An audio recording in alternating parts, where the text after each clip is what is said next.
ঘরে যখনই লাউ আনা হয় তখনই কিন্তু ফ্রিজে গরুর মাংস থাক বা মুরগির মাংস থাকুক সেটা দিয়েই রান্না করে ফেলি। তো আজকে ফ্রিজে কিন্তু মুরগির মাংস ছিল, তো সেটা দিয়েই রান্না করেছি। আসসালামু আলাইকুম, কেমন আছেন সবাই? এই তো বড় একটা লাউ কিন্তু বাজার থেকে নিয়ে এসেছে। সেটাকে কিন্তু আমি ভালোভাবে একটু ছোট, ছোট করে পিস, পিস করে কেটে নিয়েছি। আর এই তো মুরগিগুলাকে কিন্তু ধুয়ে নিয়েছি পরিষ্কার করে, আর লবণ, হলুদ, মরিচ ভালোভাবে মাখিয়ে নিয়েছি। আপনারা চাইলে একটু তেলও দিতে পারেন। তো এই তো প্যান বসিয়ে দিয়েছি। এখন একটু তেলটা গরম হয়েছে। এখন দিয়ে দিচ্ছি মুরগিগুলা।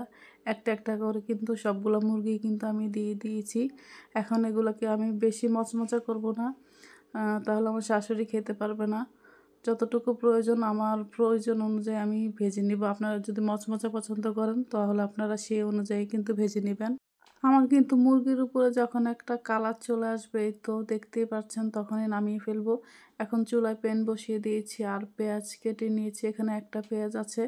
ভাই পেঁয়াজের কিন্তু অনেক দাম, এজন্য আমি একটা পেঁয়াজে দিয়েছি। আপনারা ইচ্ছা করলে বেশি খেতে পারেন, সমস্যা নাই। তো এই তো ১.৫ চামচের মতো রসুন বাটা দিয়েছি, আর ১ চামচের মতো দিয়েছি আদা বাটা। আর এই তো ১ চামচের মতো জিরা বাটা দিয়েছি। আমার কাছে গুঁড়া জিরাটা ছিল না। আর এই তো দিয়েছি ১.৫ চামচের মতো হলুদের গুঁড়া। আর ঝালটা একটু আমি বেশিই দিয়েছি। এখানে কিন্তু ১.৫ চামচের চেয়েও একটু বেশি মরিচের গুঁড়া আছে। এখন দিয়ে দিব স্বাদমতো লবণ। এই তো লবণ দিয়ে তেলের সাথে মশলাকে ভালোভাবে নেড়েচেড়ে একটু মিশিয়ে নিব। মশলাটা মেশানোর পরে কিন্তু ভালো একটা ফ্লেভার চলে আসছে। ভাবছেন আপনারা আমি গরম মসলা কেন দিচ্ছি না, সেটা কিন্তু আমি পরে ইউজ করব। এখন এই তো ১ কাপের মতো পানি দিয়েছি। আপনাদের কাছে যদি আস্ত মশলাটা থাকে, দারচিনি, এলাচ ২-১ টা করে দিয়ে দিতে পারেন। আমার কাছে ছিল না, এজন্য আমি দেইনি। আমি সম্পূর্ণ রান্নাটাই কিন্তু গুঁড়া মশলা দিয়ে করব। তো মশলাটা কষানো হয়ে যাওয়ার পর এখন দিয়েছি লাউগুলা।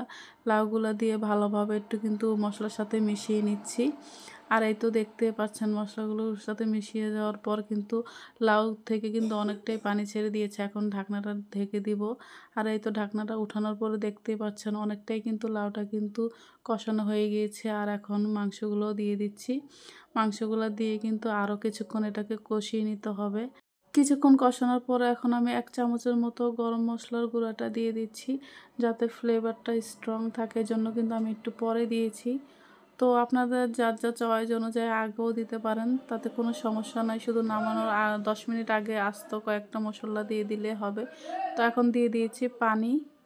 পানিটা দেওয়ার পরে কিন্তু আমি ২০-২৫ মিনিট জাল করে নিয়েছিলাম, যাতে লাউটা ভালোভাবে সিদ্ধ হয়ে যায়। তো এই তো দেখতেই পাচ্ছেন অনেকটা কিন্তু ঝোল শুকিয়ে গেছে। আর এই তো আমার লাউ তরকারিও কিন্তু হয়ে গেছে। তো সবার কাছে অবশ্যই আমার রান্নাটা খুবই ভালো লেগেছে। বাড়িতে অবশ্যই ট্রাই করবেন। সবাই সুস্থ থাকবেন, ভালো থাকবেন। আল্লাহ হাফেজ।